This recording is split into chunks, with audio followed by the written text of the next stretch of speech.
got here? We've got the original Toik. The original Marianne Letourneau, Mary Kay Letourneau. Mary Kay, okay. Yep, and Villy Lafau. Oh God, yeah. Remember that Villy? How old was he when they got together? 12. Oh God. Hey, true love, Jay. True love. Got her pregnant right off the bat, right? Yeah, twice. So we'll check in with that. The Boston Bomber, but how could we not start?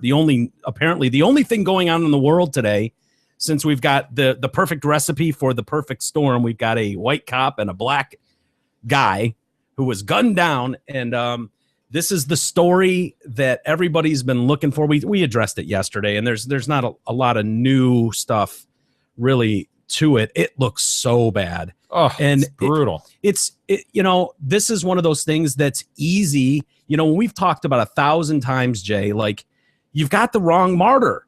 You've got if this Michael is Brown. Your cause. Yeah. You've got the wrong martyr in Michael Brown.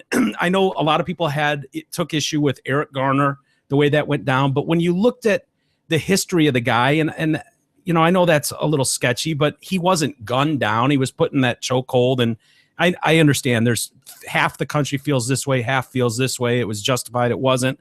But it still was like, well, here's a guy that's been arrested 31 fucking times. I mean, yeah. If you just get on the damn ground. Yeah. That one had some argument to it, some gray area. This one does not. This one has less than no gray area. And it's interesting. You're seeing the same people pop up, and some people are applauding the reaction by the community. And I like to think that maybe that's what the point of the protests in Ferguson and New York and all that stuff, that's what's led to this. Directly, the swift reaction. They fired him. Great news. Charged him. And they charged him with first-degree murder. And I mean, he's facing the fucking death penalty, man. Yes, he is. It's brutal. His family is devastated. He's got 4 kids, and I think 2 adopted. 4 kids? No shit. Yeah, he's got 2 kids with his wife, and not the cop. I'm talking about the victim.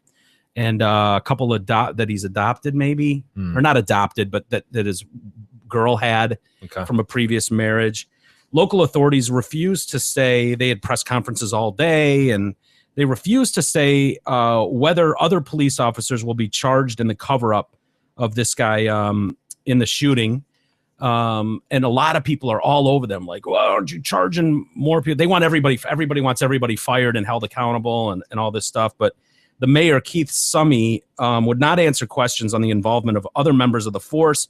There was this chaotic press conference. It was funny. It's one of those where you've got the press corps hammering questions at the police chief and the mayor, but then they've kind of opened it up for the public to be there too. Really? So you get that really chaotic scene where people are just screaming shit out from the back, whether it's Black Lives Matter or what about this? It's like they want this almost kangaroo court, and I don't know what you expect them to do. Almost, it's like, listen, there's been an incident. The whole country has seen it. This is the first time everybody's agreed on something. Here you go. Here's your first-degree murder. Here's your sacrificial lamb. Right. Here is your murder. Here is, if you want to make a martyr out of him, whatever you want. Here's the scenario that everybody's talked about that to highlight this. I don't know what you want the mayor or the police chief to say or do. There is a process for things. You can't just start throwing evidence out like, how do you answer for that? What did he drop? It's like, well, there is still an investigation going on. There is going to be a murder trial. Sure looked like a gun to me, but it looked like the stun gun. It probably was the stun gun, and the cop was probably trying to cover his ass. I mean, you can imagine. I try to put myself in a situation like that. If you did something like that, like, wouldn't your natural reaction be like, oh, fuck, how do I make this look like I didn't do what I just did? Yeah. But everybody's acting like if it wasn't for that video, if it wasn't for this video, this would be par for the course, swept under the rug, thrown out. And I find that hard to believe that it would have been this easy to just go, oh yeah, a guy shot from 20 feet away with 5 bullet holes in his back. Same scenario. It wouldn't have been easy, but there probably would have been some pushback. It probably would certainly be a different story. So yeah, you're right. The police chief and the mayor visited with the Scott family on Wednesday. They said this is a horrible tragedy. They've Been to the families that have both families have been harmed greatly. I was taken aback by the warm, kind reception we received from the Scott family. They're an outstanding family within our community. The mayor said that they've ordered 250 body cams to be installed on uniforms. Chief Driggers told the press conference that he was sickened by the video. He only watched it once. No other officers had seen what happened at the shooting scene. So it sounds like, from what they're saying, that, this happened, this altercation happened, and then other cops arrived and kind of were just like presented with the scenario. And I don't know, is it a bad thing if in the initial, when you first walk onto a scene, I mean, I think you almost have to take the cop's word at what happened, and then you let it play out with an event. Unless you're seeing him drop a stun gun or another gun next to the body, then you go, whoa, whoa, whoa, John, or whatever his name is. What are you doing? Yeah, but when he goes back to dispatch, right? He goes back to the police station, and they go, the hell happened? You discarded your, you Officer Waltered them. Yeah, you Officer Walters them, and you unloaded your weapon. You fired 8 rounds. Like, what happened? And he goes, oh man, I got into a scuffle with him. I feared for my life. I mean, I think that is not an everyday occurrence. No, but where weapons are discharged. No, it's not. And don't you think like you have to at least initially like give the benefit of the doubt to the cop? I mean, you don't just arrest him on the spot for unloading his weapon. Yeah. I don't, like people are trying to act like this would have just been the same deal anyway, no matter what, if this video didn't exist. Yeah, but you'd think that first guy on the scene who's kind of by his head, I think it was a black guy, right? Yeah, it was a black guy. Yep. You'd think he'd go in and be like, yeah, you got several gunshot wounds to the back. Yeah. Well, I would think that investigation would have gotten underway with great dispatch on that one, because that one wouldn't have really checked out if he just went back and said, man, I was under attack. And there's no way. I just don't believe that this is especially in today's world. I just don't see how you could, because there's going to be an investigation. There's always an investigation when police are involved in a shooting, always. Mm-hmm. So there's no way you could explain how you put 5 bullet holes into a guy's back, and they would know the distance. They would know the distance of when those bullets were fired and where they ended up in someone. There's no way you could get from point A to point B and say, it's inexplicable how the guy thought he could not have thought that he could get away with this. It had to just be a hot-headed moment. Yeah. Trigger happy fucker. Yep. And just, they announced they're going to, the cop's wife is 8 months pregnant right now. Sorry. Yeah, I know. They're still going to pay her insurance through the birth of the child, because that's the humane thing to do, Jay. That's the humane thing to do. So I don't have a problem with that. Yeah, the police version of events was that Michael Slager, he said he ran into this guy at 9:30 in the morning. He pulled his Mercedes over because of a broken taillight. Boy, have more people been gotten into shit over broken taillights? Take care of those taillights. Dude, the taillight is the missing link to what's going wrong in the world. That's how I got pulled over the last 2 times. Of course. Taillights, man. Yeah. Because it's an easy thing for them. It allows that stop to occur. Right. It allows, yeah, exactly. And how do you know if you have an older car without idiot lights, like, how do you even know that you have a brake light on unless someone tells you? I mean, it's something you like. Unless you see a reflection or something as you're going back to a garage door or something. You never know. Unless you wouldn't know until someone pulls you over, and then and then let the game. You're aware that you have a broken taillight? No. How would I be? I mean, headlight, different story. Yeah. You know, with a headlight. The officer then tried to use his taser to subdue Scott. He said that Scott ran away to this vacant grassy lot, which I was wondering, like, I thought this was a traffic stop. Why are they all of a sudden in the middle of a field? Yeah, right. You don't see a car anywhere. There's no car. There's no people. There's no nothing. And it was like, well, that's why, because he took off running, which I'm not saying he took part in anything there, but that's not a good move with a cop. It's not a good move. However, he was worried that he deserved to get tackled and handcuffed. You're right. Apprehended. Yep. Alive. So at this point, the victim confronts Slager, and the officer then tried to use his taser to subdue Scott, but claims the suspect grabbed the stun gun during the struggle. That's bullshit. He fired the stun gun, but it did not stop Scott. Is it total bullshit though? Didn't we see something kind of go flying as he turned around? I haven't examined it like you have. I know you've watched this a million times, but it's weird that it's too bad that the video picks up right when it does. I mean, it's great that it does because you get the shot of him distinctly running away, but I wish you had like 3 more seconds prior to see what sort of scuffle. Okay, you've seen that? No, but there's dash cam video Ah, all right. of things apparently that the cops have, and that should be released soon. I But would is guess. it an absolute fact that he didn't have the stun gun? Well, the stun gun was discharged by the cop. Okay. And so you put a cartridge in a stun gun. Once you fire that, it's not like a gun where you can pull off multiple rounds. So once that's discarded, even if he's grabbed the thing, it's useless unless another cartridge is loaded in it. So who cares? I mean, if you ask me, he had to say something to justify shooting the guy. Yeah. So, hey, grab my stun gun. He slapped my hand. He said yo mama jokes to me. Like what can you do? But if you say he went after my weapon, that now all of a sudden it's like, well, now you can start seeing where you're building that story. Mm-hmm. And so, yeah, that stun gun thing, if you look really closely at that video, you can see the metal wires are, I think, attached to Mr. Scott. And so when he goes running, you see the wires and then you see the gun fall. So I don't know if when he went running, it ripped it out of his holster or it ripped it out of his hand. Okay. Because that when he takes off running and the stun gun falls on the ground is when he grabs his revolver. And yeah. Don't run away from me. Yeah. Who do you think you are? So he added his actions were in line with procedure. He felt threatened. Of course, that's the line there. But he then reported on his radio, shots fired. Yeah. Oh, by me. Yeah. Shots fired. Ton of them right in the guy's back. By me. The subject is down. He took my taser. Yeah. He took my taser. Yeah, not good, man. Wouldn't you be better off? And I know you're under a lot of pressure to quickly come up with a story, but say that you thought he was grabbing for his own weapon. Yeah. Right. You thought he had something in his waistband, and that's probably what he will say. Yeah. There will probably be some, I mean, his lawyer. After he thinks about it some more. This would make more sense. He's got a new lawyer now. His lawyer initially was on, that when they sent out the press release, this was a justified shooting. They performed CPR. It's a tragedy. And then his lawyer got the video and he quit immediately. He was like, fuck this dude. I'm out. I'm out. And so he's got new counsel now. And so we'll see. But they're going to come up with some story. I mean, they're going to have to. And then they said they tried to perform CPR on him. Unfortunately, Bullshit. We didn't see face anything down like in that. the grass, being handcuffed.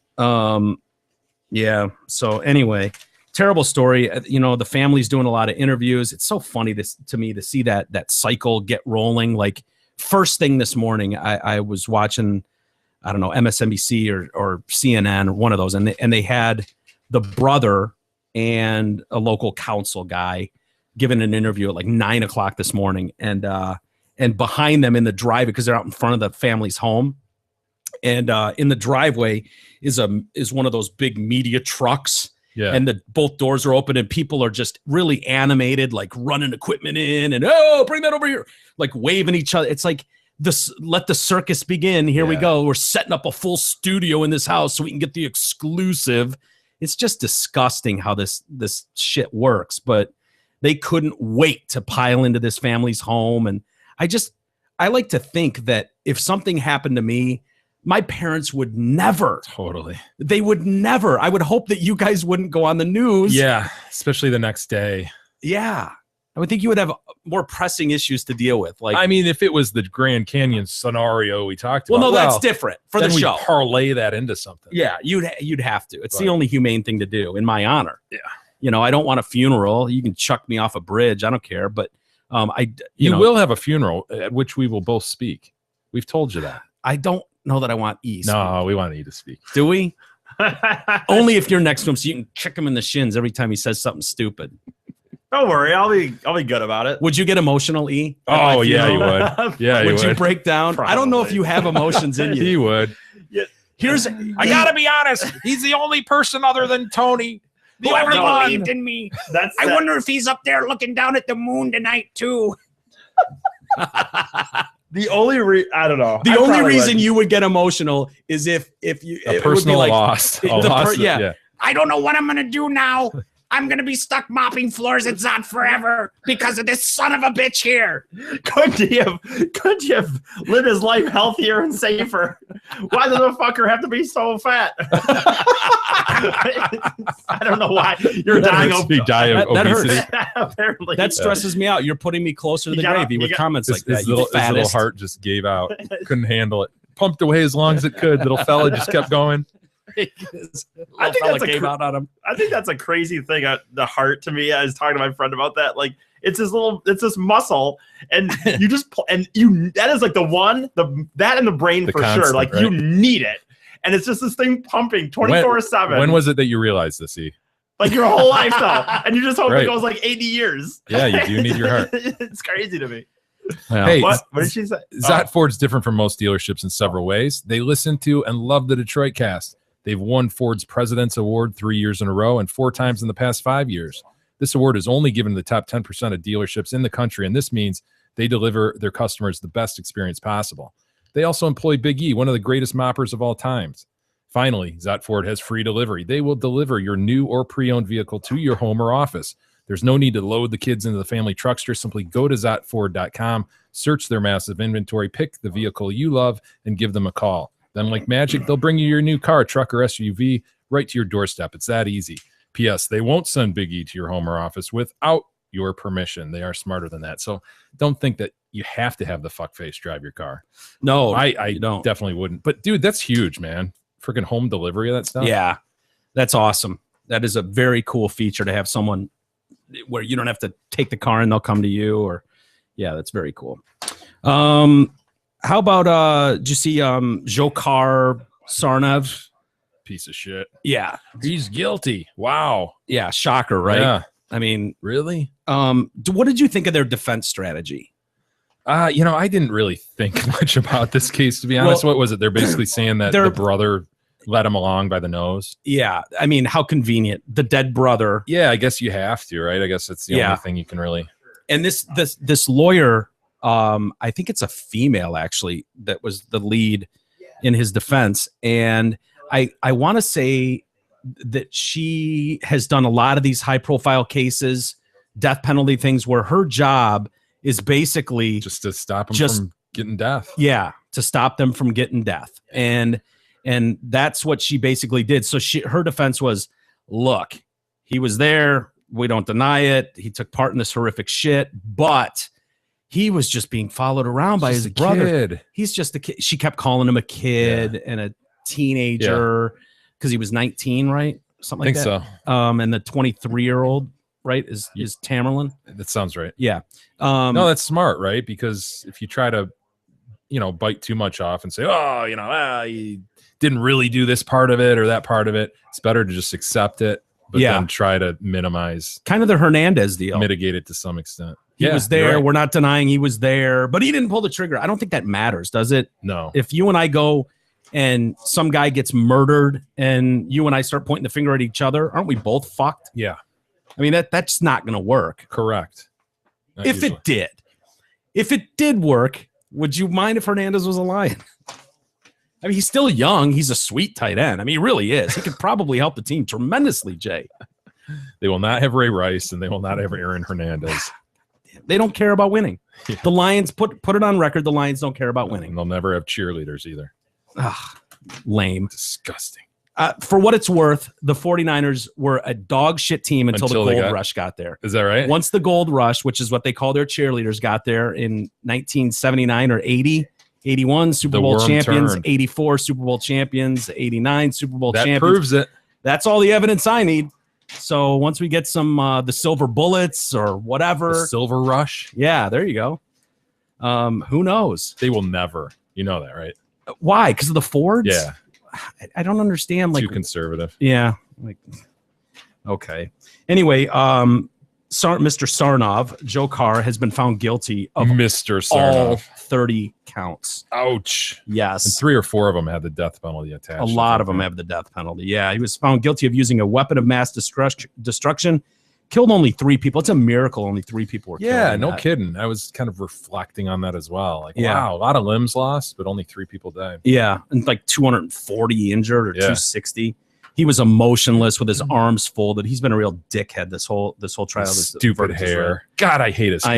I know. It's like E times 20, you know? Yeah, but he knows his hair is just shit. This guy thinks his hair is sweet. Yeah. He definitely looks at himself in the Loves mirror. His hair. And like Mike always says, being on the Rolling Stone just turned him into a rock star. Oh, which is yeah. all he wanted. Yeah, Got what he good. wanted. Keep thinking it, dickhead. Right. Well, what do you think? Do you think it's better to put him to death? Yep. You do? Yeah. Because you know what the argument against that is, that it absolutely serves the purpose he wanted it to be martyred. Whatever. Yeah. Kill Yeah. his ass. I agree. Send him to those virgins, right? Yeah. Yeah, all 72 of them. They contend that his 26-year-old brother, okay, he was 26, had been the driving force behind the bombing. He bought the bomb parts, built the bombs, and planned the attack. There probably is some level of truth to that. Think about that. If you're 19 and you have a 26-year-old brother, yeah, just that dynamic, there probably is some truth to him being the ringleader, but it doesn't mean that he couldn't have had the same intent. I like to think that if Todd had some brilliant idea to blow up the Boston Marathon, that there's nothing he could say to make you go along with it. Right. Like, just lead me by the nose. Yeah. But you could see how if a 7-year-old, add 7 years to my age, and how you would kind of look up to that brother, probably if you're 18, 19. Yeah. You know, there's some level of that I could see. Mm-hmm. But I agree. Dude, believe me, I'm not buying into the defense. But yeah. The attorney said that Sarnoff had intentionally chosen to carry out the cold, calculated attack on the day when the world's attention was on Boston. That's not lost on anybody. He chose a day when there would be civilians on the sidewalks. He and his brother targeted those civilians, men, women, and children, because he wanted to make a point. This was cold, terrorist act. This was intentional. It was bloodthirsty. It was to make a point. It was to tell America that we will not be terrorized by you anymore. We will terrorize you. He wanted to punish America for what it was doing to his people. That day, they felt they were soldiers. They were mujahideen, and they were bringing their battle to Boston. How much do they have in terms of electronic data? Did they have a lot of shit that he was looking up and writing? And yeah, you know, just and, kind and of. then he wrote like a manifesto on the side of the boat, didn't he? While he was laying in there. Yeah, he thought he was going to be killed there, and so that was his final message to America. They're looking at some of those cops, by the way, for the actions they took that day, because it just took one Officer Walters on the scene to fire his gun into that boat, and then everybody else went, "He's fired us!" and they fucking unloaded hundreds of rounds. How'd the guy walk out of there? I don't know. Out of there you alive? see the note he was right because he was laying down, you know, but one Officer Walters was like, heard someone step on a leaf in the yard, and then everyone followed suit. Let the games begin. And then before we get to Emily Morse, we'll do that in just a minute here. Mary Kay Letourneau. Man, she kind of put this whole toy thing on the map, didn't she? She really did. I was trying to think. I mean, obviously it happened before Mary Kay Letourneau. Dude, that's the first one I remember, like going, what? A teacher is banging her student? Yeah, and she was kind of cute too. Yeah, a little bit. When was that? Like early 90s or? Yeah, it was. Oh God. Well, he's 31 now. Oh, okay. And so she's 53. 19 years ago. All right, mid 90s. Yeah. They're going to be on 2020. It's happy couple. Yeah, it's on the eve of their 10th wedding anniversary. Can't believe that. I mean, this kind of goes to my point about victimless crimes. Yeah, Jay. really. It really does. True love. He was 12 at the time. Love How is do you blind, feel Mike. about this? Like, what do you think personally of this story now? When you go, did they know something? I mean, it's too bad that the guy at 12 years old got linked in with this chick. You know, I don't know. Yeah, you get to sow his oats. She taught him in 2nd grade, by the way. They're going to talk to Barbara Walters. They'll talk about her rape trial that was 2 decades ago and their married life in an interview with Walters. I know. That's the word they chose. I agree. Throw that around. Yeah, geez, rape. She started this relationship when he was 12 and in 6th grade. Okay, I've got a 12-year-old 6th grader. Yeah. That's fucked up. That is really fucked up. Yeah. Russ is pretty mature for his age. I could see he's a good cook, Jay. He's got good style. He's clean. He's a smart kid. That really he might home. be on the verge that of being ready for weddings, dude. He might be on the verge, Jay. He's a good kid. What if he finds this is the one path of his true love happens now with a 30-year-old? When did this Willie or whatever his name is get her pregnant? When he was 12. When he was really? Yeah. Yes. I guess I didn't remember. When he was that. 13, a year later. So if you remember, what happened was this relationship came to light. I think a friend court order for her to stay away from him. She got back together with him, and he got her pregnant. They sentenced her to 6 months, cut it to 3, and then they let her out. But she can't talk to him, like you said. And then she immediately started fucking him in her car. Got pregnant, had the kid while in jail. How?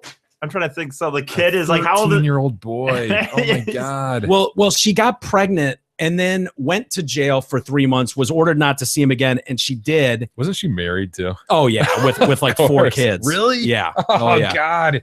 And then she starts banging him again. Gets knocked up again. Look at the 2 daughters. Oh, they look like brother and sister. I wonder how they would feel if those girls were hooking up with their teacher. Wait, right. Who are these? Are the who? These are the daughters they had. Yeah. That she had in jail. For this dude? Yeah. Don't they look like brother and sister? Yeah. He's only 13, 14 years old. Yeah. Years older than them. Daughters aren't that bad looking. I know, right? Have sex with either one of them. No, great. Actually, all 3 people in this room. How would they feel if one of their daughters went and hooked up with some dude? You know? Yeah. Mr. Smith, the shop teacher. Yeah. Hey. I wonder if that'll be asked, if Walters will ask that. Willie, how would you feel? That's I mean, that seems like an obvious question to me. You've got these teenage daughters. Like, what if some 30-year-old knocked up some 12-year-old or 13-year-old girl? Can you imagine what the story would be? Right. Oh, God, they are hot, by the way. I know. They're pretty good looking. Audrey and Georgia are their names. They're not Georgia? Both Georgia. Jesus. They're both teenagers. Name, right? Well, I just kind of like Harriet or something. Georgia? It's making a comeback. Audrey? Yeah. Audrey isn't whatever. But wasn't that Clark? Yeah, it was. Yeah. Russ and Audrey. Russ and Audrey. Yeah. Yep. Clark Griswold? Yeah. They'll join their parents for the interview, so we'll get to see them. Awesome. I might watch the interview now. Mm-hmm. I would, but I don't have cable. Listen to this. You can watch Jake. it online, probably most shows nowadays. Letourneau will discuss her plans to get her status as a registered sex offender lifted, as well as her hopes to teach again one day. Are you kidding She has a me? passion for teaching the youth. Of She's America. already She sure off the does. market. E. What threat is she? Yeah. She was off the market before. Well, with 4 kids. what are you gonna do? Right? Girls will be girls, right? He's gonna discuss his struggle with alcoholism and depression. Now, don't point fingers at her. This is not her fault. No. She saved him. Well, he's Who probably- knows how bad it could have been without her? That's what I'm saying. The depression and alcoholism is probably from him finding love and then her being in jail. Or That's right. That would Yeah, make sense. at 12 or 13 being separated from that. Yeah. You know what I mean? He probably did go you into get this that, and all of a sudden it's gone for 3 to 6 months. Are you kidding Yeah, me? and mean, then obviously 7 the- years. Right. Damn it. no condom, obviously, because he's impregnated her. So he's raw dogging his teacher at 13. I'd be depressed too if I got that taken away. Fuck yeah. I'd be depressed right now if it got taken away. He thinks the system failed him as a minor. After his teacher was convicted, his family filed a lawsuit against the police department and the school district. No damages were awarded. Yeah.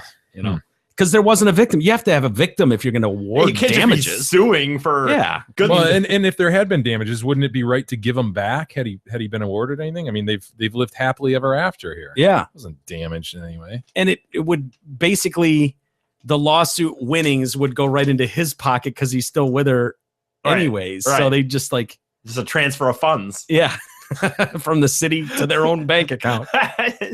I love that. That's great. As she taught him, their relationship turned sexual, and a friend of her husband's ultimately went to the police.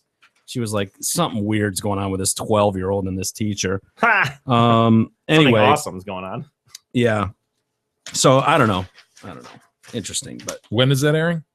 Friday, Okay. Ooh, 2020. I will be DVRing that. Yeah, Or yeah. watching, whatever. That'll be good. I'm fascinated with that stuff. It'll be interesting to see how Barbara Wawa handles it and see if she. I mean, Yeah, if she doesn't ask that about the daughters. yeah, she that sucks. seems like the main question you would ask. Billy and Mary Kay. Should we call up Emily Morse? Yes, sir. Podcast she's got going is Sex with Emily, and she's actually hosting the podcast awards, the 10th annual podcast Along awards with Chris Jericho, right? Yeah, exactly. You want to fire it? Yep. Dial her up there, my man. Yeah, or not. What? Uh-oh, what'd you do? What'd you do?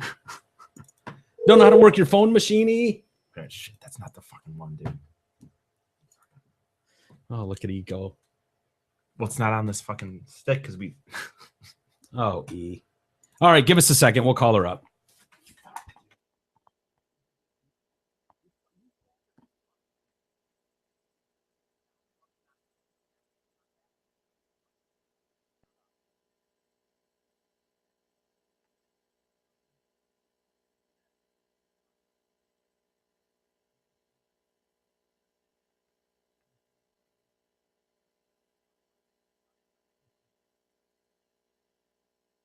Oh, there. This is Emily. Hi, Emily. It's Mike and Jay calling from the Detroit Cast. How are you? Hey, Emily. Hey, I'm good. How are you? Good. Former Harrison girl, I understand.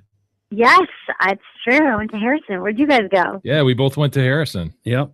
You did? Back in the day, class of 1991. Yeah, that is so funny. All of you did? Or both of you? Both of us did. Yeah. Yeah. You've been talking to Eric, our producer, and he's on air with us too, but he didn't. Thankfully, he didn't go to Harrison.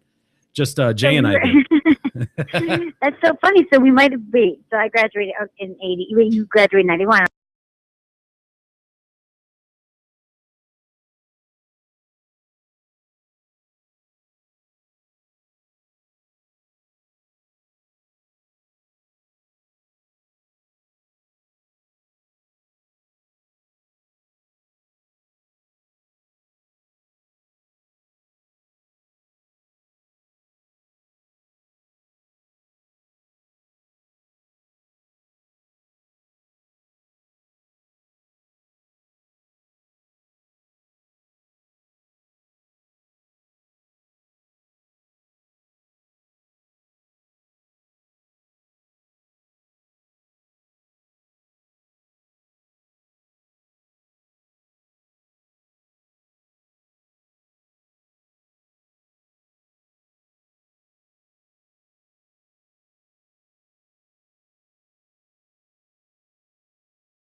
Great it word. Take you a little bit longer.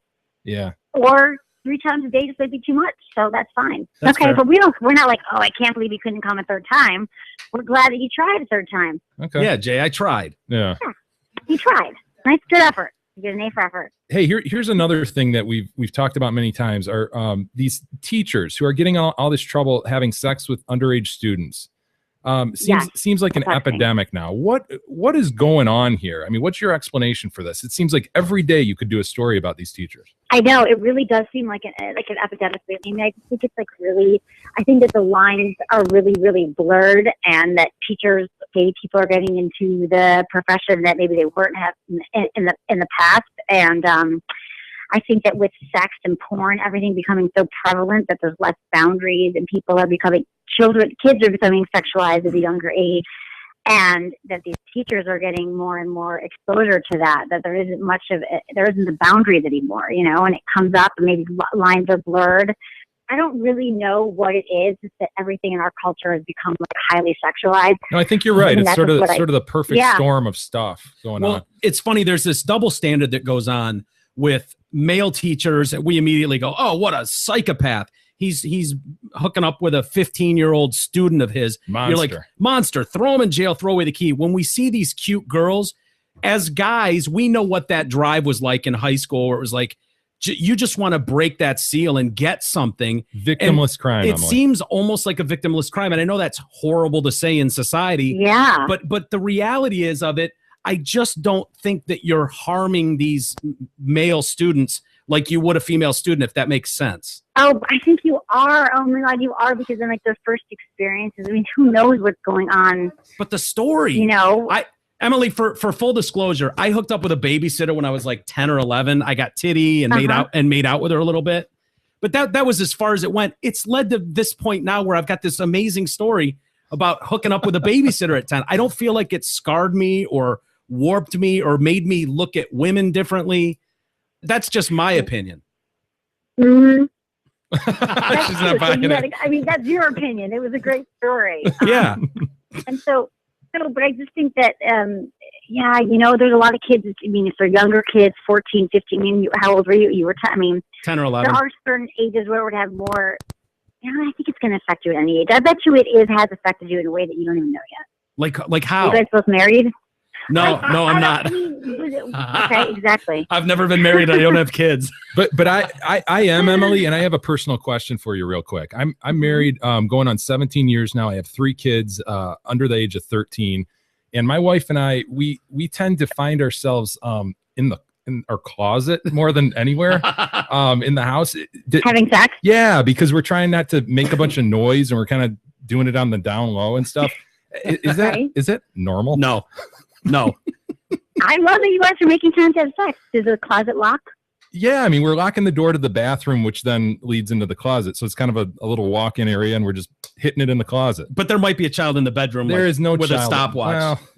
Well, I think it's great that you guys are making time for it. If the kids are safe and fine, I think that's whatever. Is it comfortable? Is it kind of fun to be escaping in the closet? Is it a walk-in closet? It's a walk-in closet. I frankly am getting a little tired of the closet. I mean, I'd like to go back to a more traditional setting, but I'll take it. Right. But no, I love that you're making time for it, because so many couples, after they have that, especially you have 3 kids, and it's really hard to prioritize it. And so, you got to go in the closet, the garage, and the car, whatever you have to do. What you got to do, right? So connect intimately, because then it becomes a problem when couples stop focusing on it, and then it, wreaks havoc on the entire relationship. All right, I feel better. I don't have a problem with the closet. Do you think there's a push? I don't know. Doing what you do and what we do, we're constantly absorbing content. So maybe we see more of this stuff because we're kind of searching it out for topics on a show. But it seems like there's, it's not uncommon to find an interview with a guy who's having sex with a horse and trying to justify it. Like, this is what I'm into, and who's to say that I shouldn't be able to do this? It seems like there's more of that, where when we were in high school, even like there's no way you would have read something like that. That was so no way. You know what I mean? Do you think? Do you notice that or see a trend or disturbed by that at all? Well, now everything's documented. Yeah, I mean, don't you feel? I mean, we were at the same era. Like there wasn't any in that. There wasn't any. Maybe you guys had porn or VHS tapes or something, but people weren't reporting about that. And you wouldn't have pictures of someone in rural, in India having sex with his horse. Like there wasn't that kind of access to media and to things becoming viral and spreading around the web and talking about it. It was just more of a conservative time. There wasn't many outlets. It was the newspaper. And, newspapers made those decisions to not put that on, or the 3 TV stations we had decided not to air those kind of stories on the news. So I'm sure it's always been happening. We just hear about everything more. Emily, what's worse in your mind, punching the horse or raping the horse? Because we've actually had this debate. Yeah, go there. It's all horrible. It's all horse abuse. Agreed. Gun to your head though, because Eric, who you've talked to set this interview up, we got into a discussion one day about that very thing, and we put him on the spot. Would he rather rape a horse or punch a horse? It's actually a sheep, but it was a sheep, yeah. And he said rape it because, and his reasoning I found hard to argue with, because his thought was nobody wants to be punched in the face. You don't know, you can't ask the sheep if it minds the intercourse, but he doesn't want to be punched in the face. Yeah, but you don't know that he wants intercourse either. I agree with you, Emily. They're both abused. Come on. But for sure he doesn't want to be punched in the face. Maybe that's how you train a sheep. I don't know much about sheep training. Maybe they like it. Maybe it's like a dog. You gotta, slap a dog. You gotta slap a sheep. Speaking of Big E, we need your expertise here. And Big E is Eric, the guy you've talked to, and he's got quite the sexual past. He's one of these. He doesn't get much sex. He's not afraid to pay for it. He doesn't really care if she gets anything out of it. It's more of a dumping ground for himself. He's a monster. He's kind of a monster in that respect. Wait, back up. What do you mean? He doesn't care. Say that again. He doesn't care about women. He doesn't like. It's like, well, did she get off? And he's like, I have no idea. I don't know. He just learned about the bean like 2 weeks ago. Yeah, he didn't know what the bean was. Jesus, how old is he? He's 32. He's 31 in a couple months. Yeah. Okay. So he's a late bloomer. I think. Okay, it's funny because I have some guy friends I talk to. They're like, I can't believe that some guys don't know that it's about female pleasure, or they just do it. But there's big. What is that, Big E? He's a caveman. Yeah, that's Big E. Yeah, I mean, honestly, I'm so glad that we're bringing this up because that's why I started my show, my Sex with Emily, is because there's not a lot of great places for men to go, or women, or couples, or teenagers, for really good, smart sex information, because a lot of everyone's learning from porn, and they're thinking, okay, well, she's not saying, in there, doesn't look like he's pleased. It always looks like it's about what he wants and his pleasure in porn, for example. And a lot of places, and women are also ashamed, or they don't even know how to communicate with their partner about sex. So she's not going to be telling him, hey, I didn't have an orgasm. And if he doesn't know about pleasing a woman because he didn't learn it anywhere, and none of his former partners spoke up about it, how would you know? And only 30% of women can actually have orgasms during intercourse, during actual penetration. 30%? That means 30%. Yeah, it's pretty low, right? Yeah. So wait, 30% of the time? Just 30% of women overall can actually have an orgasm during intercourse. Wait, 7 out of 10 women can't have an orgasm during intercourse? Yes. Why? Okay, well, the first factor to me is because a lot of women need more clitoral stimulation, like the bean you were just talking about. And I hate to use such clinical terms. Yeah. Most sexual positions, the only reason it exists on the planet is for female pleasure. Anyway, so it doesn't get directly hit correctly during traditional intercourse positions, so she needs to have it stimulated. You can rub it, to get turned on beforehand. Emily, Big E is shaking his head right now. He's shaking his head like, no, I'm not going down on a girl. Yeah, he's probably saying every girl I've been with has had an orgasm, so she's wrong. No, he has no idea. He doesn't know. He doesn't care either. That's the weird. Care. Right. No, I've been with those guys as well, and my guy friends who are more like conscious about this stuff, like, no way. But he said to me, like, a guy friend I was talking to, he goes, most guys care about females having orgasms. I'm like, no, they don't. No, there's a lot of guys who just have they really don't care. They truly, it's about them. It's about them getting off, and they just assume that she's there and she's along for the ride, and she looks pretty happy, and I got mine. Exactly. That's all right. Yeah, that's what counts. Yeah.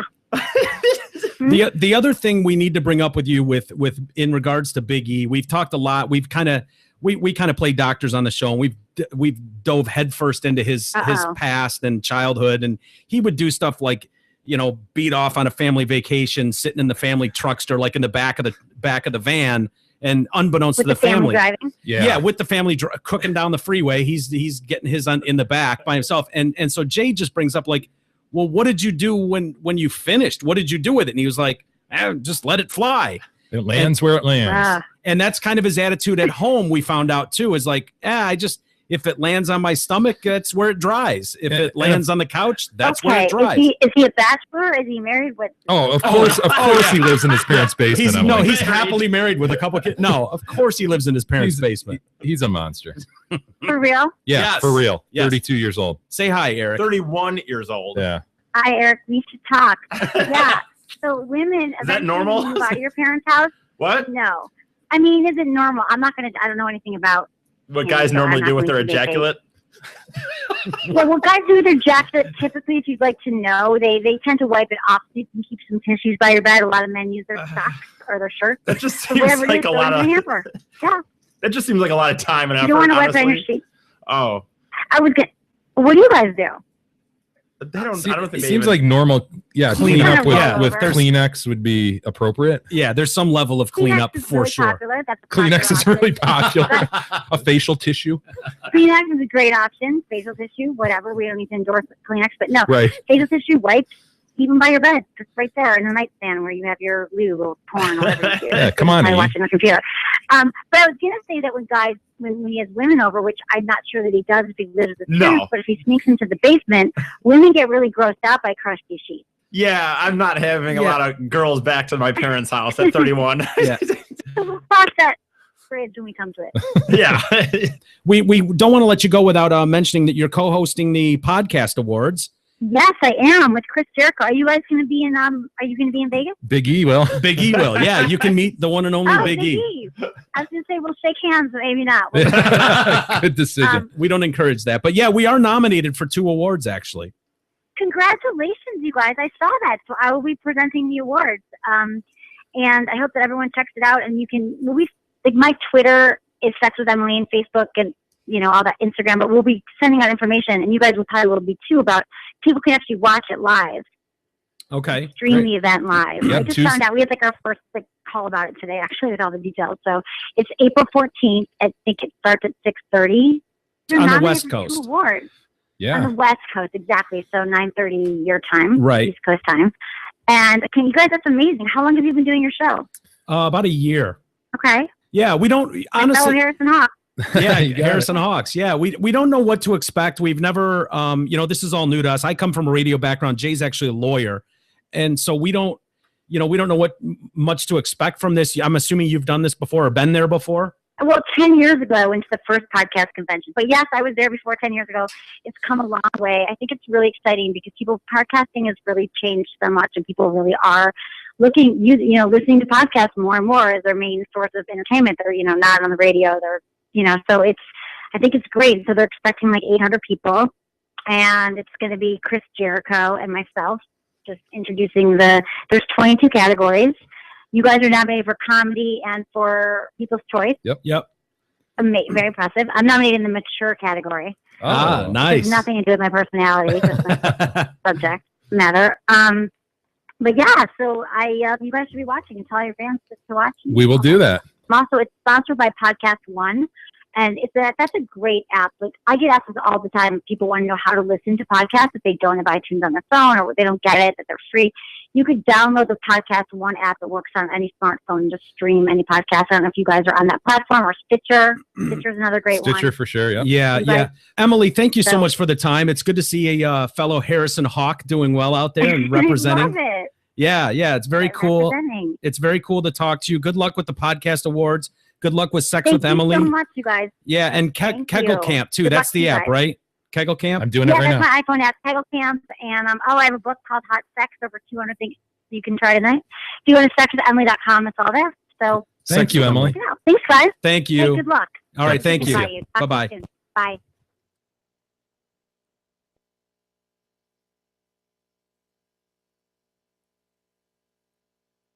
Continues after this short break. The Detroit Cast continues after this short break.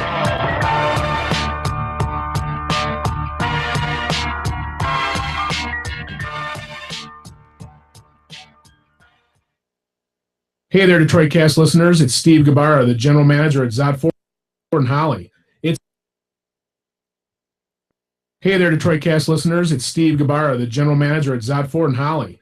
It's April, and you know what that means. Spring cleaning. We have too many F-150s, and they got to go.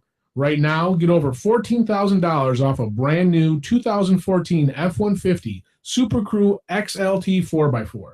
So, while supplies last, get an F-150 that stickers for almost $49,000 for just over $34,000. Do the math, because we all know Big E can't. That's over 30% off a brand new F-150 at Zot Ford. Friends, hurry in. With a sale like this, our supplies won't last long. Check out our incredible deals and our massive inventory at zotford.com. That's SZOTT.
The Detroit Cast continues now, bitches. Here's Mike and Jay.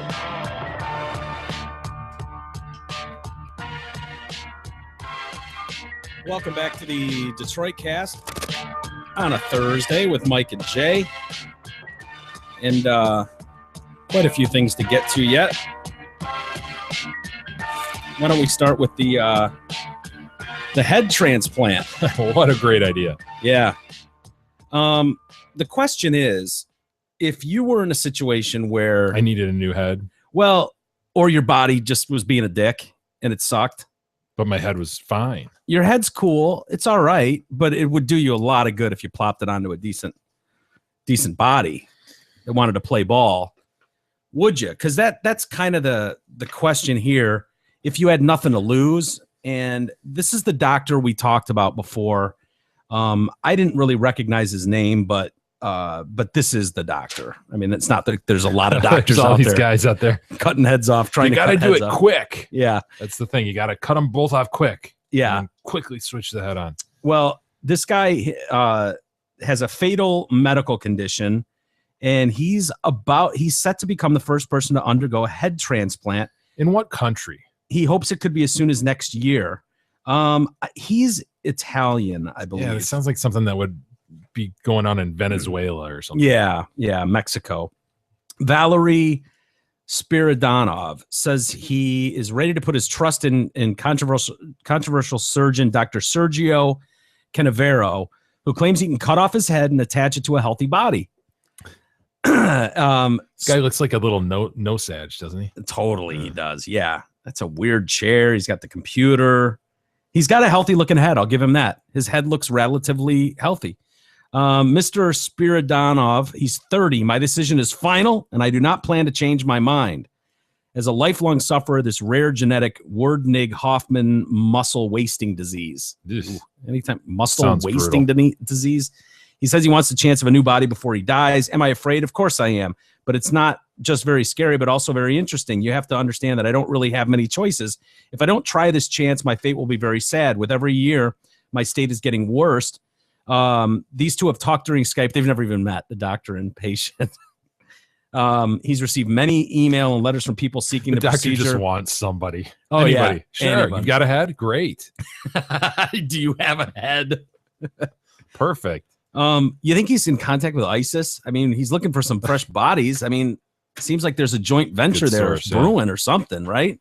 Symbiotic relationship. He's gotten a lot of emails and things from people that want to be the first patient. God, people want to be the first to do anything, don't they? Yeah, like these Mars travelers. Yes, the Mars One venture. Me. You're cutting heads off and putting them on a cool body? I don't have to work out or anything. Can you find me someone ripped? Find me someone ripped and I'm first on the list. I'd take your body, Jay. I think you're in pretty good shape. If I could choose. Thanks, Mike. That's a little weird. Well, I'm just saying, if you weren't using it, I'm not going to take it if you're still using it. But if you're done with it, no, let me know, because you've done a pretty good job. I think I'm going to yourself outlast straight. you, to be honest. I got to be honest with you too. It's kind of appealing to think of having the king's noose. That comes with the body. You don't get to take that with you. That stays with the body, as is. I want you in as is condition. Sharpie. So anyway, he's named the procedure Heaven, the doctor. Ooh. Which is an acronym for Head Anastomosis Venture. Oh, okay. Yeah. It's kind of really stretched into an acronym. Heaven. Sounds more like have. Yeah, it's have. The have procedure. What he's done is he's taken the HEA from head. He's ignored completely the anastomosis, and then he's just taken the VEN from venture. He's stuck. He's shoehorning this in to make it sound like heaven. It could probably also be don't. If you really wanted to play with the letters. Venture, really? So you can steal the VEN from venture to make your heaven acronym? Does don't work? Don't? Got a D in head? DONT. Yeah, you could. Yeah, I'm going to rename it. Don't. It's a bad idea. Don't. We're going to get started immediately on our don't procedure.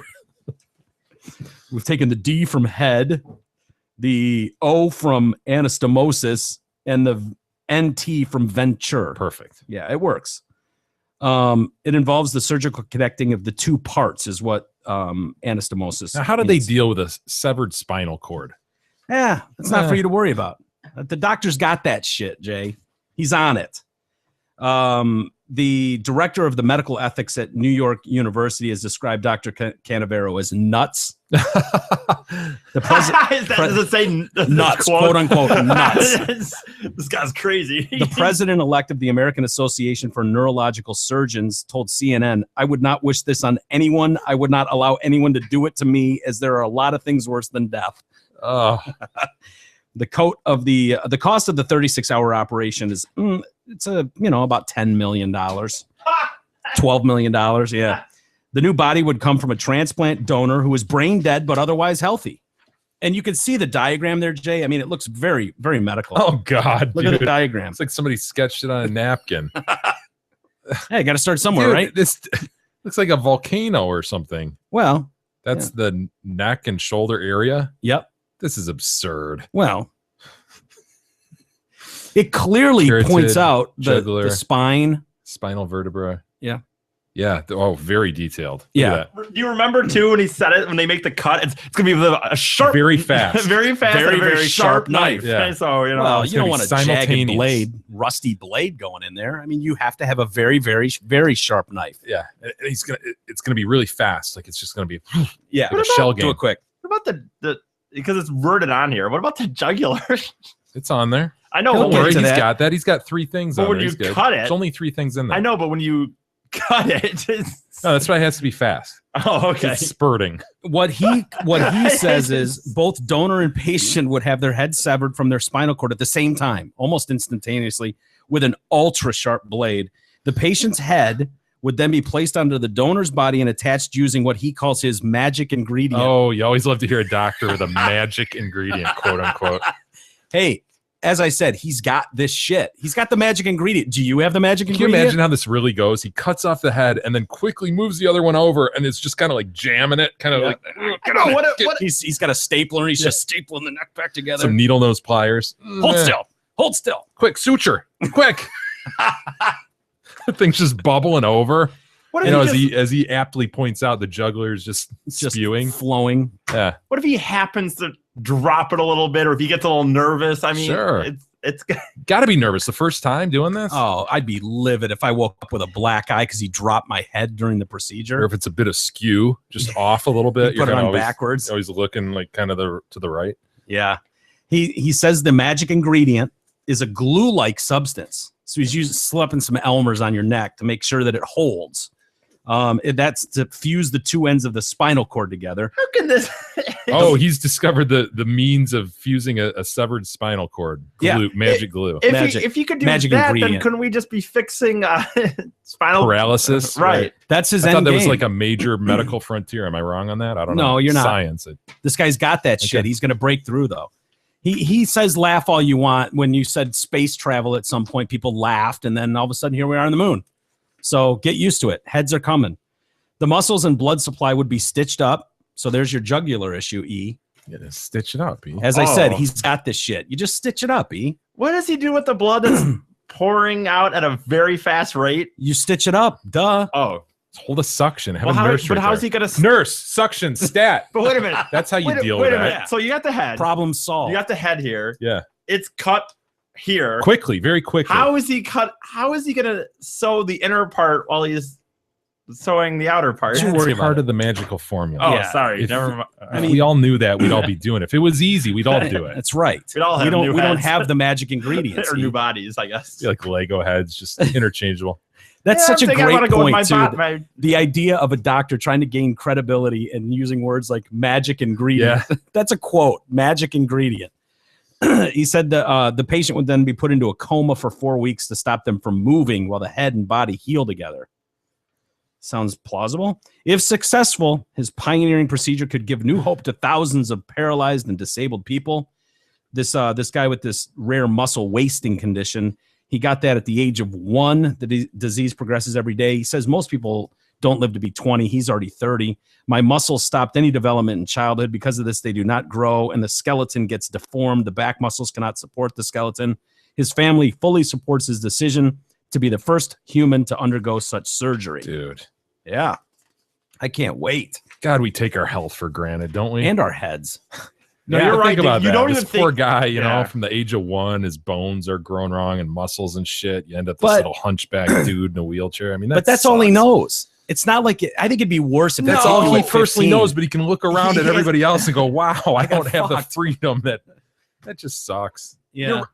Yeah. But if you were walking around like you are and everybody else had wings, would you feel like you got fucked? yes. Yeah. you Would. No, but just but you never Absolutely. had wings, Jay. So it's I like, know. eh. I agree with you that would be my reality. I would be very in tune to what my reality was, but fuck, I'd want wings. I would too. I'd love to have wings. Wouldn't that be awesome? Anyway, well, good luck there. That's a story to the Astronom file immediately. E. We got to keep tabs. Well, Sure, looks like that'll you- have a happy outcome. Well, it looks Yeah. like you've been keeping tabs on it, so yeah. little bit. I'm trying. Or Into the pile it goes. yeah, throw it on the pile. There's 2 piles. Asshole. You did a sweeperoo when you were gone. You know that? I know he did. Yeah. I know. He did. I can't blame him. I used to do sweeperoos in the Drew and Mike studio. Every vacation, Mark and I would spend an extra hour there and sweeperoo the whole studio. That's essentially what he did. Dude, we would take a garbage can and lean it up against the desk and just sweeperoo right into the garbage. There was no like, wow, what's anything in here? Any numbers we need? Anything cool? Oh, no. Any pictures we should hang on to? No, sweeperoo.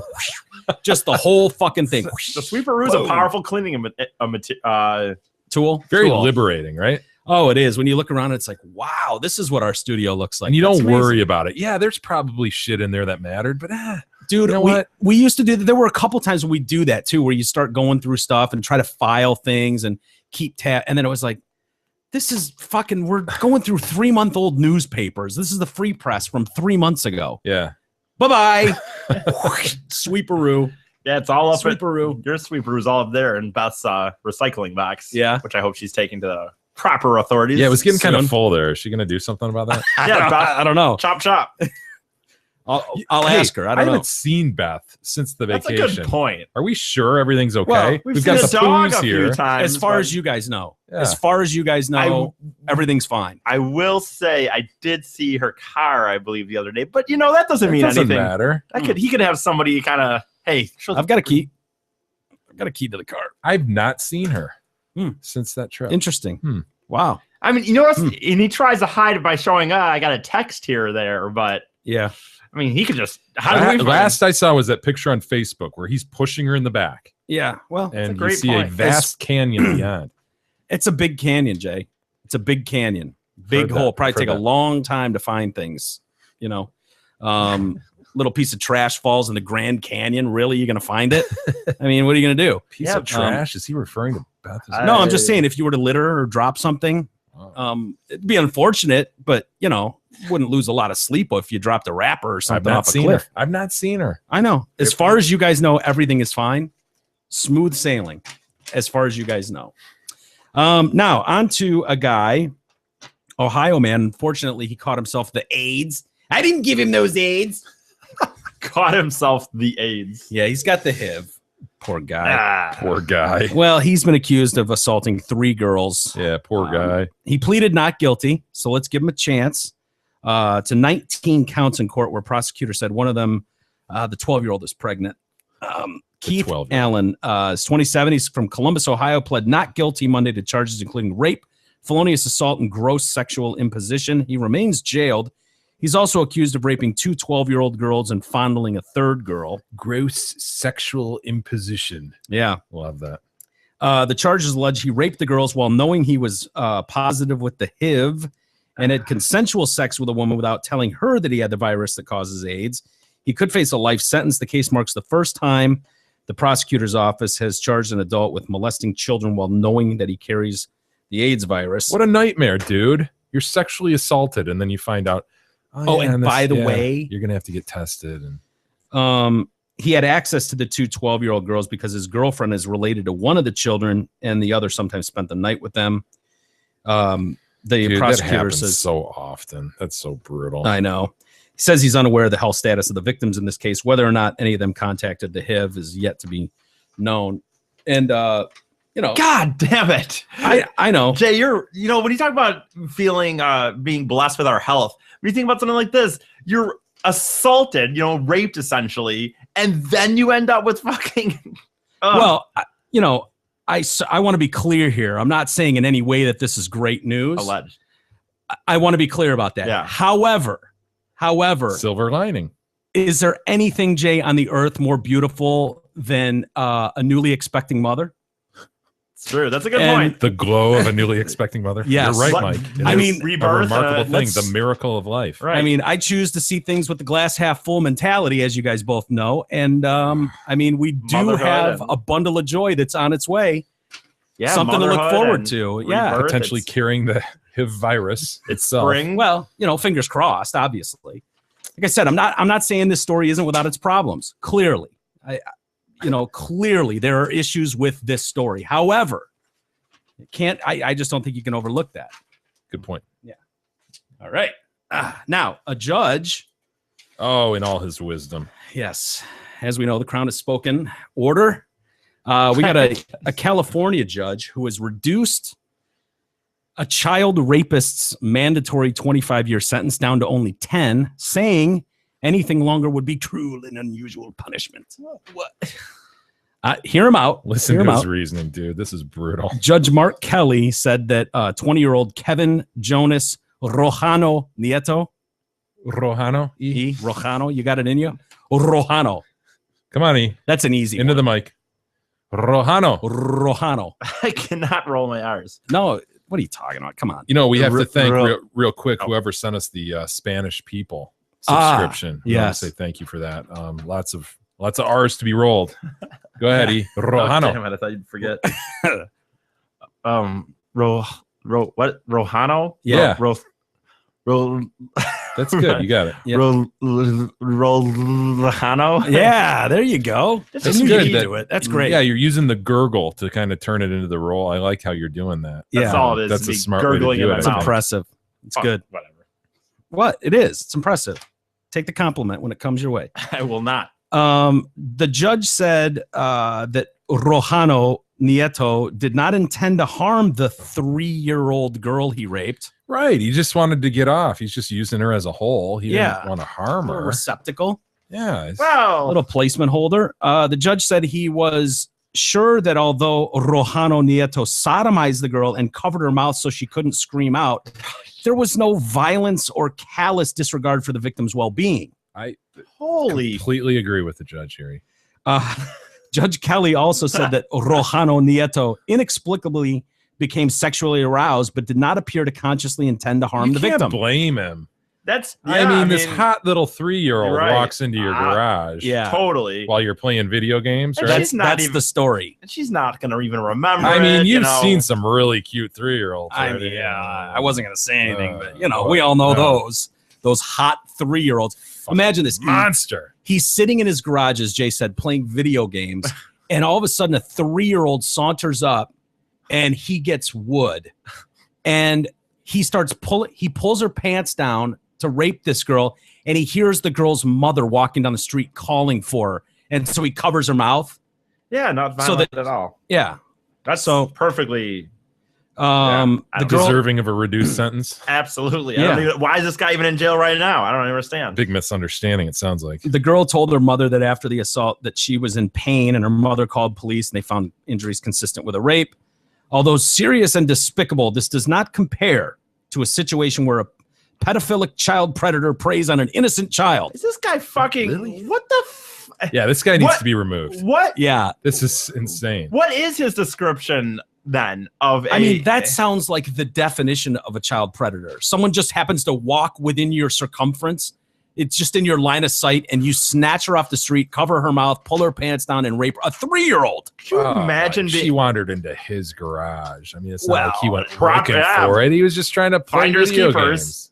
Yeah. property 9/10 of the law? Finest keepers, losers, weepers, baby. I mean, That's just, I honestly, I would expect the judge to drop the hammer on someone like that. Drop the hammer. No. no. Crown is spoken. Order. You just freaked out the poos. Oh, Nice no. job. You woke up the poos. Jesus. Yeah, Pete. He said drop the hammer. Oh, no. Not the gavel. Ugh. The Wait, German wings plane. Before What do you get got? to that, let's hear it again. He specs Oh voice. boy. No, Yeah, boy. we don't have to sit. The idea that we have to sit here, You just read yours. I've never, like, maybe 3 times. I read mine in my Specs voice. You don't have a Specs voice. And Thank maybe God. like 3 times in your entire time of reading them do I ever maybe make an off remark. And I sit here and you get the whole time you're just laughing. Go ahead. Making an Specs ass voice. of myself. Paid a lot of money for it. Use it, man. I am not using my Specs Take it for a spin. Thousands of Take it dollars. for a spin. God, I really don't have that voice in me anymore. Hello. My name is Biggie, and one of the most amazing radio / podcast personalities of all time. I am here to tell you about an incredibly More Specs voice. Get back into Specs. Are you voice. serious? And don't laugh either. This is serious, man. You know, incredible- Steve's supporting us here. Yeah. We owe him this. An incredibly prodigious dealership. Don't let. That's not funny. Okay, sorry. They're prodigious. Damn it. Anyway, okay. Zot Ford and Holly. Not only am I one of the most significant employees there, but I also believe that there is no more distinguished dealership in town. Yes, they have the hottest sales staff in Oakland County, and ironically, they have the sweetest car deals around. Period. As you know, there is a 98% chance that I will not get penetrated on the Las Vegas. You will. Strip. You misread that. Go back and start back over. up. Yep. There's a Yep. 98% chance that I will get penetrated Yeah. on the Vegas Strip in a few months. Therefore, I implore you to hurry into Zot Ford now. I don't know why, because I'm going to get a finger up Hey, my butt. be a pro. Okay, sorry. Take advantage of their marvelous deals and meet me, Big E, while I have my anal hymen intact. Thanks for listening. Thanks for listening, and I hope to see you soon at Zot Ford and Holly. Get there.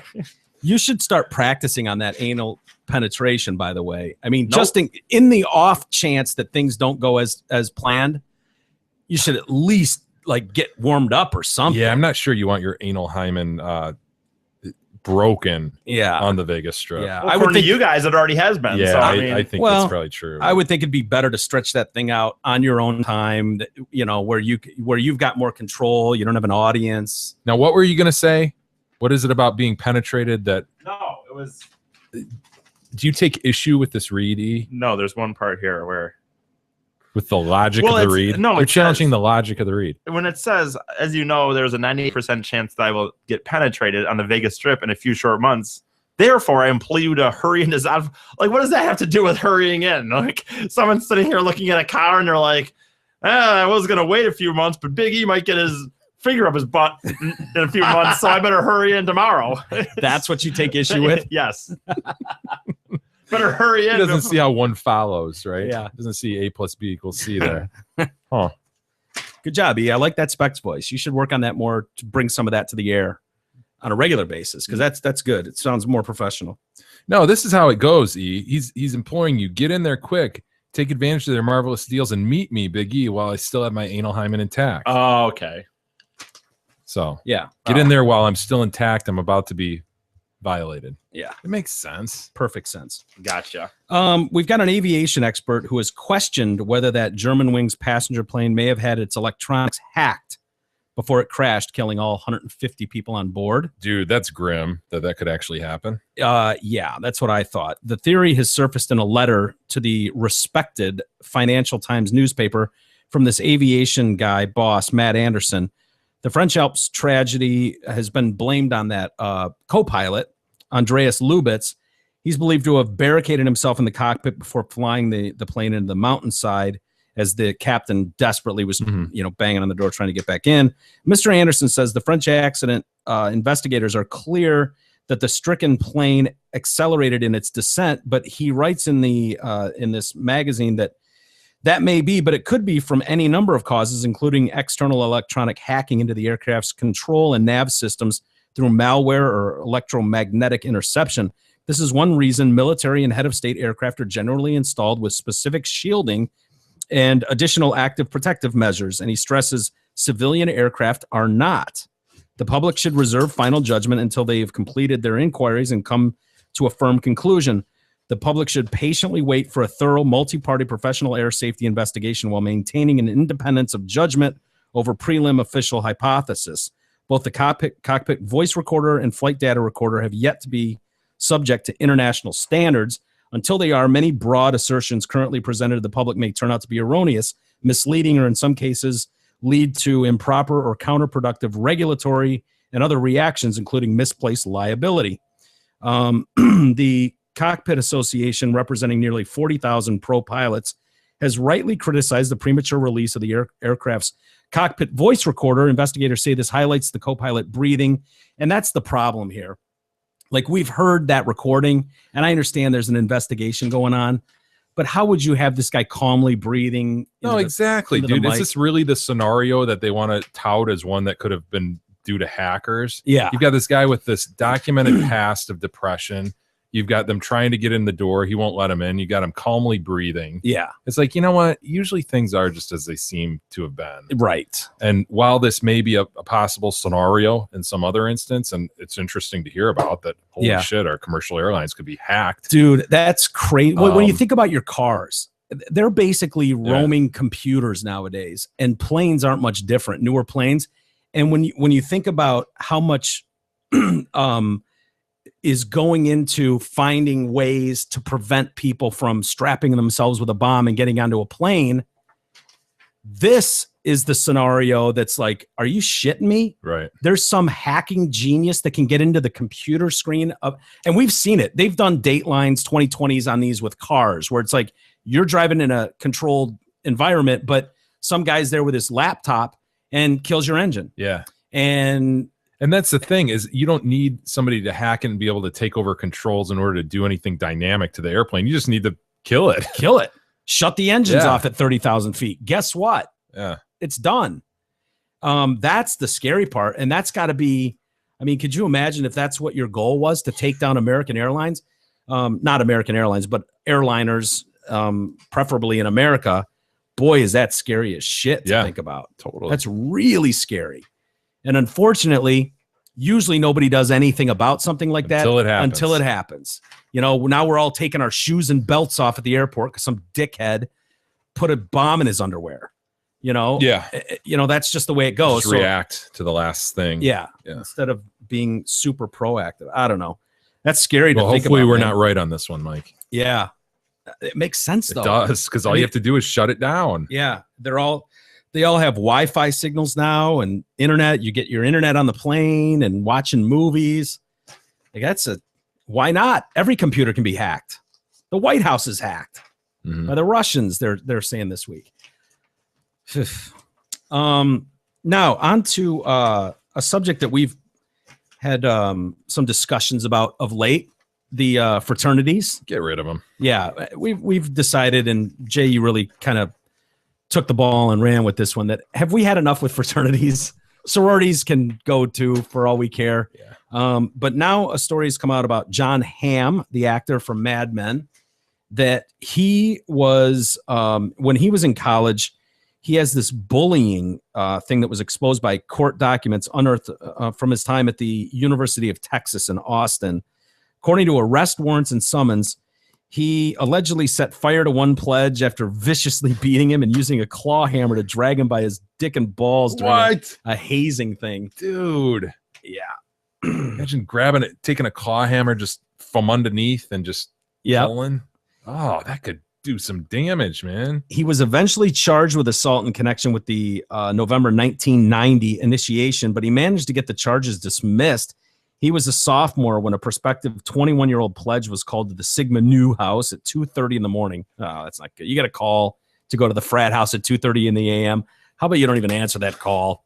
Like that, nothing they'll whip good your ass if you don't.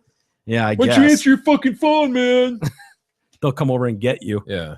He then, Ham was, by the way, 20 at the time. The guy's attacking is 21, but he and other frat brothers ominously told him, it's going to be a long night.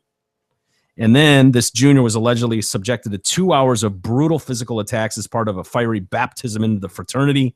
Ham and the other members hit him with the paddle 30 times and then lifted the pledge off the floor by his underwear, pulling it back and forth in a sawing motion, causing extreme pain. Oh, thank you. Then Ham led him to the basement pit, quote unquote, where he slammed the junior's face into the ground while he was doing push-ups and then stood on his spine with his full weight. After this, Ham is then supposed to have set fire to the pledge's pants and refused to let him pat the flames down, but instead made him blow them out. Yeah. At the end of a real dick, man. Yeah. At the end of the ritual, the pledge was taken to a part of the frat house called the party room. Hey, that sounds like fun.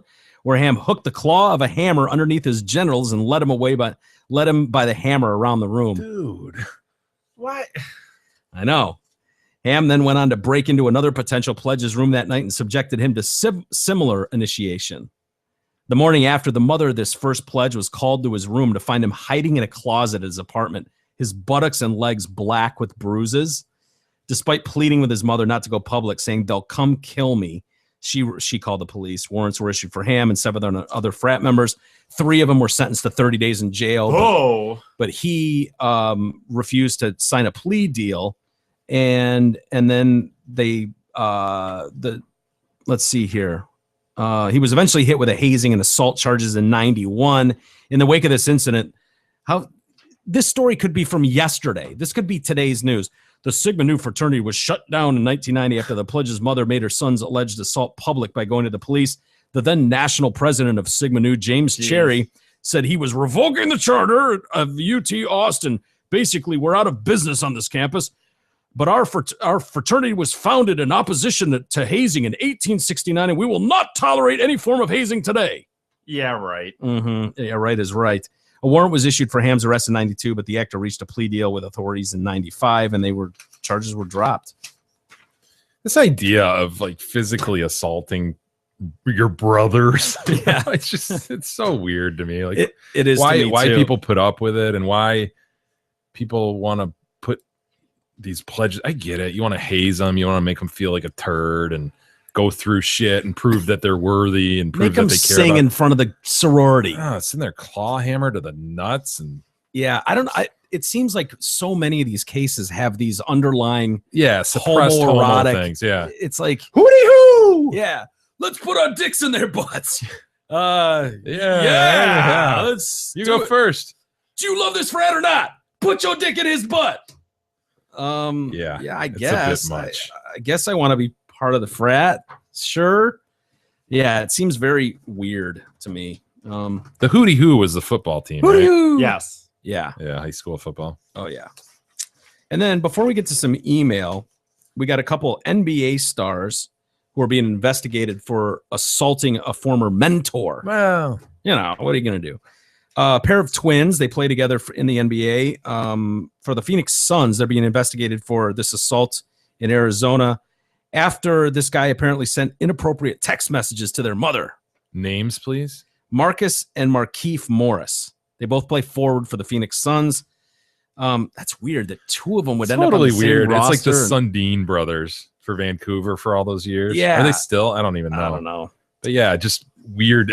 The same freaking position and everything. Yeah. And the twins on Kentucky too, Yeah. Just bizarre. Well, college makes sense because you can go wherever you want. But the pros, I mean, you get drafted into the pros. I like this guy so much. I'm gonna grab Take the his other brother, one too. It gets even weirder though. The investigation into felony aggravated assault, which allegedly occurred back in January. Police said the twins and 3 others assaulted Eric Hood at this Nina Mason Pulliam Rec and Sports Complex, where the victim and a woman were watching a basketball game.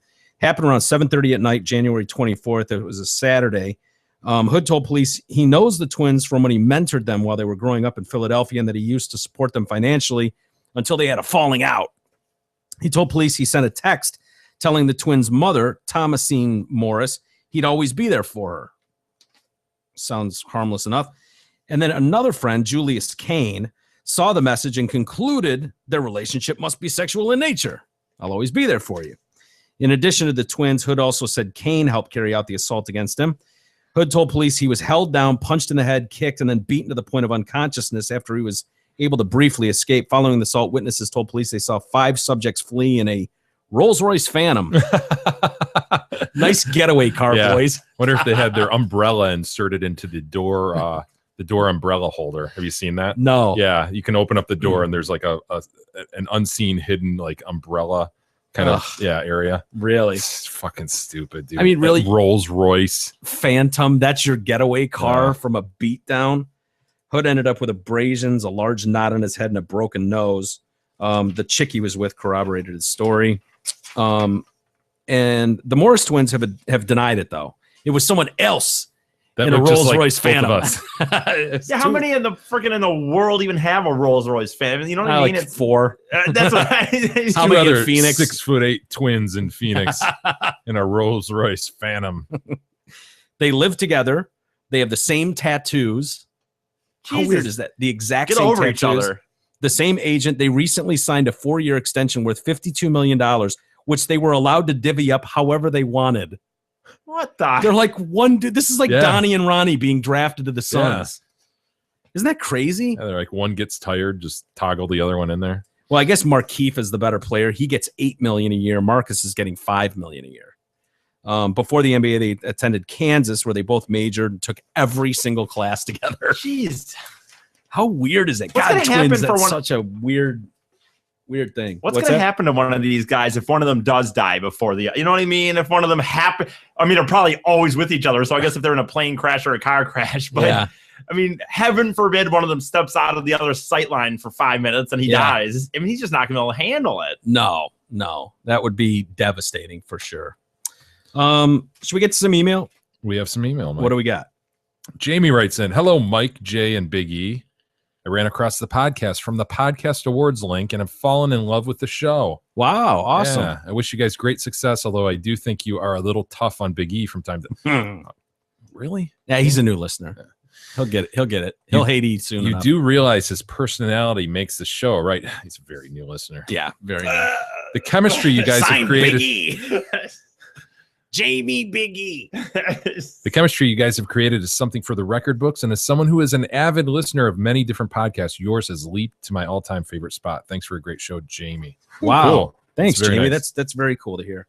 I always worry if we're getting if there's too many inside things with a show like this, if it's too local, if it's too if it's easy for someone to jump in episode 315 and get the same things out of it as people who have been listening from day one, and that's encouraging to hear. Yep. Boner writes in. Oh, Big E. Hey, Mike, Jay, and Eric, and queer bag ass hat Fukfase. At least my name isn't Boner. Eric, the queer bag ass hat Fukfase. Okay. I had a job interview the other day. The interview was with my current company, and my current boss was interviewing me for a different position in the company, so it was very informal. I also was not very interested in the position, but thought I would at least interview for it because it looks good. I decided to turn the interview into a little game of TDC vocab. My game was to get as many show-related terms as possible into the interview without my boss catching on. I successfully got the words harken back, heretofore, thoroughfare, supine, said, and Stan Berta into my interview. Wow. Well done, sir. Jeez. Very good. I'd love to know how he weaseled those in. Would have loved to have heard said interview. Yes, especially the Stan Berta part. I was hanging out with my friend Stan Berta the other day. I guess that'd be easy. But supine and what did he say? Supine would be tough. Yeah. Thoroughfare. How does that come up in an interview? I mean, I see my life kind of on a single thoroughfare, but I'm at a fork in the thoroughfare. I can remain in said position that I hold currently. I'm glad you decided to give me this interview. I was laying supine in bed last night, and I was thinking to myself, this is going to be a great opportunity for me. And I looked out the window. My car's parked there in the thoroughfare, and I thought tomorrow's going to be a great day for me. And then I called my neighbor Stan Berta, and he encouraged me to go forward with the interview. So I'm glad to be here. Thanks for taking the time, sir. He could hearken back to his earlier days with the company, and harken back would be easy. That's easy to do. Fine, but I'll bet you thoroughfare. There was a fork in the thoroughfare. It was there. Yeah, I'll bet you. Yeah, everybody runs into a fork in the thoroughfare of their lives, right? Yeah. Do you think that'd be a thing that if the boss didn't know thoroughfare or something, he would probably just pretend like he did? And dude, everybody knows thoroughfare. It is a word. Well, they do now. No, they don't. No, they don't. Everybody does not know thoroughfare. Look at the smugness over here. Everybody knows thoroughfare. I found out today. They don't. No, they don't. Found out today I didn't get the job, says Boner. In the words of the odd-looking stock eater, what are you going to do or whatever? Also, why would Big E put so much into that bet? The bet, of course, being the J game. Mm-hmm. We all know he doesn't pay bets, so just take the bet and then just not follow through as usual, says Boner. Because I could have won. Because I could have won money on this. Yeah. Yeah. So if you would have lost money, you just wouldn't have followed through, and just like normal, just like the whole basketball thing, the whole tattoo thing. Yeah. One bet. That's one bet. As Jay said, you were too much of a child. Right. The penis tattoo was because you lost the basketball game. One bet. I don't know. No, there was another one too. I think wasn't there? I don't think so. All it takes sometimes. I think you reneged on one glimpse into a person's true character. Yeah. Goes to his credibility, would you say? Yeah, I'm sure you've done nothing ever in your life that's credible. He's not reneged on a bet. I can promise you that. Think about the things I've been presented with during the year here. Have I ever let you down on anything? Okay. I think that speaks volumes about your credibility, call Paul counselor. on the air. Ooh, Did we do that? That's a great point. He did call Paul. Yeah. Anthony writes in, concerning said bet, Jay, Mike, and the 32-year-old child. 31. And this is Anthony who made the bet. Yeah. Very reasonable bet. Well thought out. Yep. Papa Jay, thanks for taking control of the bet. When you feel that your 32-year-old child can be mature enough to accept another bet, let me know, and maybe we can try again. Fuck both of you and what? What did I do? Bullshit. But if we do, says Anthony, make sure it's not his time of the month. Yeah. That may have been part of his problem. Probably. Or it's that you guys were assholes, but whatever. Truth be told, I was going to take all my Big E winnings and donate to the DCast. So now he's cost the show in a pecuniary way. So what, I was going to have to give you guys fucking $80? You're just going to let pecuniary go, E? Really? No, because I'm based on the fact that, he's going to take my winnings to get. So I'm part of it. Would I get a third of the $80 I gave? Jay and I would spend your money wisely. Would you? Yes, yeah, we'd keep the lights on here for another month. How about that? Yeah. But boys. You don't care about the show, so whatever. Oh, well, boys will be boys, right, Jay? Keep up the good work. Goodbye, BUI. Children will be children. That's right. Yeah, whatever. And I'll tell you, several listeners, including Joe C, they've written in really upset that the bet is over. Terminated. Yeah. Seen a lot of people saying, enjoyed the J game. I was looking forward to it. It's too bad he's such a child. Yeah, well, everybody ever knows the populace is always right. Steve wanted us to replay the say Jay's name bit. Say my name. Say my name. That's pretty good. Pastor Dwayne Joe writes in. Pastor? Oh, Pastor no. Dwayne The pastor still listens to us? Dear kind-hearted Saint Jay. Did you listen to that name? Dwayne Joe. Oh, Dwayne Joe. Okay, I'm sorry. Dear kind-hearted Saint Jay, thou who will burn in the depths of hell for eternity, Mike, and stalk a loving homosexual sinner, Big E. I'm writing because a fellow member of the church listened to your interweb podcast yesterday and informed me you referenced our radio broadcast, The Sunday Perspective with John Thompson. No. I wanted to express my concern that you have hired this Big E individual to help you with your interweb podcast. Is that Our church, Our Lady of the Worthless Miracle, relied heavily on our radio broadcast of The Sunday Perspective with John Thompson. In those times, it was our most popular weekly event. After the radio station spoiled our broadcast that day, we may have gotten our money back, but we lost over half of our loyal 9 listeners. Wait a minute. This left us with merely a fraction of our weekly collection plate donations, and our church is still not recovered to this day. My advice to you is the following. Fire that stock-loving, mop-pushing, free-loading, load-flinging, homosexual, pink hat-wearing, J-loving, stinksy, dirty retard before he ruins your show like he ruined our beautiful church. Well, here's the deal. That we ran out of my brother-in-law's garage. I was going to say that's why I can tell this is fake. Oh, this is oh my god. Oh wow. Yeah. You figured this out as fake? Yeah. You got to the 4th paragraph. You figured out. What clued you in, Biggie? The brother-in-law's garage? For one. God bless you, Jay. Mike, it's never too late to accept Jesus into your life as your Lord and Savior. And Biggie, we don't want you. The Lord knows what you did to Holy, you son of a bitch. Yes. Pastor Lord Dwayne. sees all. Angel Holy. They also forgive, whatever, even though I didn't do anything. Well, where is she, you sick son of a bitch? We still haven't met her. After all this time, we've never heard word What'd one. you do to her, you sick son of a bitch? Fine. Look at how much you give me shit. You haven't heard from Beth for 3 days, and all of a sudden I'm a monster. Yet we haven't heard from word one from Holy in a year. Cousin Holy. All we know is from his diary that he felt her up this one night. It's not what was said in the diary. And all this shit. Yeah, I touched her here. I touched her there. Nothing like that was said. It was talked. It was just we talked as it said till 5 in the morning or something. Yeah, we know what that means. We've all talked with a girl till 5 in the morning at some point. Well, this was lives. Talking, so. Papa Tim writes in, as someone who has always had a soft spot for mentally handicapped people, I have to say that I'm very disappointed in Jay and Mike. They should be defending our weak-minded, not attacking them. Please be kind to Big E and remember that he is special. It's like getting a hunting license for bucks and shooting Bambi. Just remember that you are one brick to the head away from being Big E.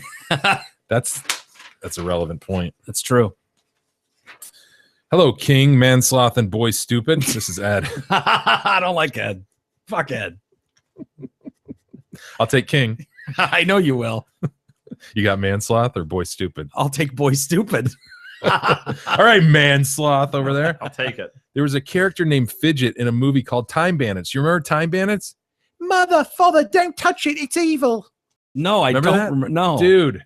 Did you see Time Bandits? Oh, my God. It was big in like probably 85 or something. Really? Bunch of fidgets.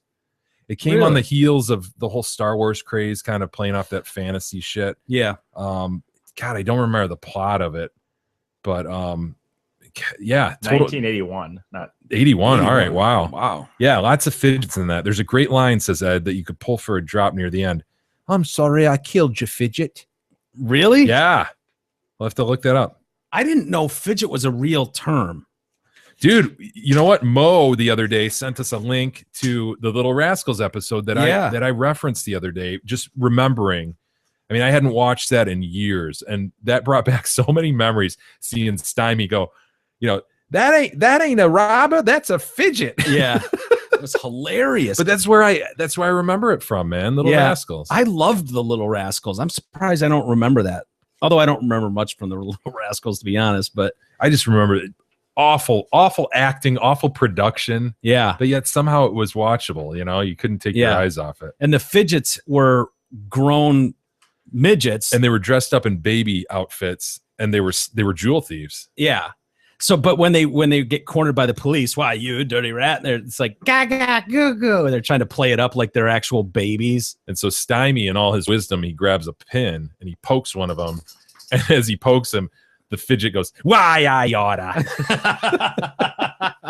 It's kind of the tactic that the Bradys use. Remember? Yes, very much. The Mike Brady dropped the briefcase. Yeah, in court. Stymie, the guy with the neck brace. Yeah, that was a great move. Oh yeah. All right, let's build up Big E a little bit to end the show here. Ryan writes in, "Hey guys, just wanted to tell you about Big E at Laugh Tracks this past Saturday. This was my first time seeing him in person, and wow, he didn't disappoint. My friend Adam, also a listener, and I decided we would take our wives as well. We come in, and he's wearing a Zot Ford work shirt, shorts, some funky-ass socks, and that fucking pink hat.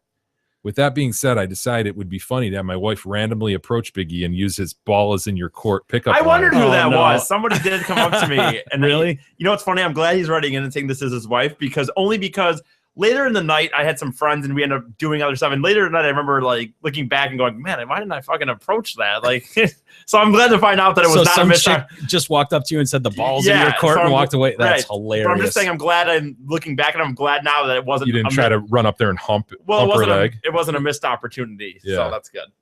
So both ladies approach him. She lets him make eye contact and says, "Ball's in your court," in a somewhat sexy voice. "Ball's in your court. Ball's in your court. All the candy you need is right here." Totally caught him off guard, and he replies with, "Shit, whoa," followed by his loud ass cackle. Do it, E. Do the shit, whoa, and then cackle. I cannot. Come on. No, I can't. The ball's in your court. It can't. It has to have.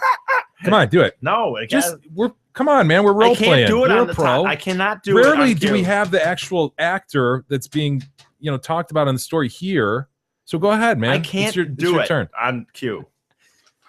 It's terrible. Ball's in your court. I can't do it. What is wrong with you, man? Because I can't do that on cue. It has to be natural. You can't just go, whatever, shit or whatever. Dude, I hearken back to when we're recording those drops for the soundboard. If anybody got that screensaver soundboard from us, you'll know what I'm talking about. We've got just a bunch of drops. I said shit, Mike said shit, and we're just rattling them off. And K-Dog's recording them. And we're like, come on, E, say something. And he gets all fucking, he freezes up. Like, when he's put on the spot, he can't do shit, man. No. Well, I can't laugh on cue like that. You couldn't say whatever. Yeah. Like Jay and I were just spitting out phrases, Jose, Hose B. It's a lot easier to say Jose or Hose B than whatever, because whatever is going to, but that doesn't sound funny to me. It's only funny if I do it in real, speech when I'm talking and it just happens naturally. So if you get that soundboard, and we're going to make it more available here soon. We've got a new website coming, and that'll be opened up to people in some fashion or another. But anyway, if you go through it, you'll know what Jay's talking about when you get to the E pair side. Yeah, you'll hear one or two of them like we're prodding him, like, "Come on, E, say it." It wasn't a joke. Drop. It wasn't a bit, but that's the drop we used because Jay is just going, "Dude, fuck, you're the or whatever guy. Say or whatever." Drives me nuts. This fucking guy. Come on, E, right now. Balls in your court. I'm not gonna. No. All right. So Big E goes, "Shit, whoa, ha, ha, ha." Then he walks away. We all thought Big E was really funny and definitely the funniest of all the comics that night. Keep up the great show, guys. Bye for now. BUY, Ryan. Thank you, Ryan. Well, thank you for coming out, and I appreciate everybody that comes out all these times that we talk about stuff. It's insane that I can get 8 or 9 people, or sometimes more, obviously, to come out and see that stuff. So thank you for coming out, man. I appreciate it. Very cool. Is that it for email? That's it. We'll save the rest for tomorrow. Okay, cool. Well, thanks everybody for checking out the Detroit Cast on a Thursday. Let's do it again tomorrow for an all new Friday edition of the Detroit Cast.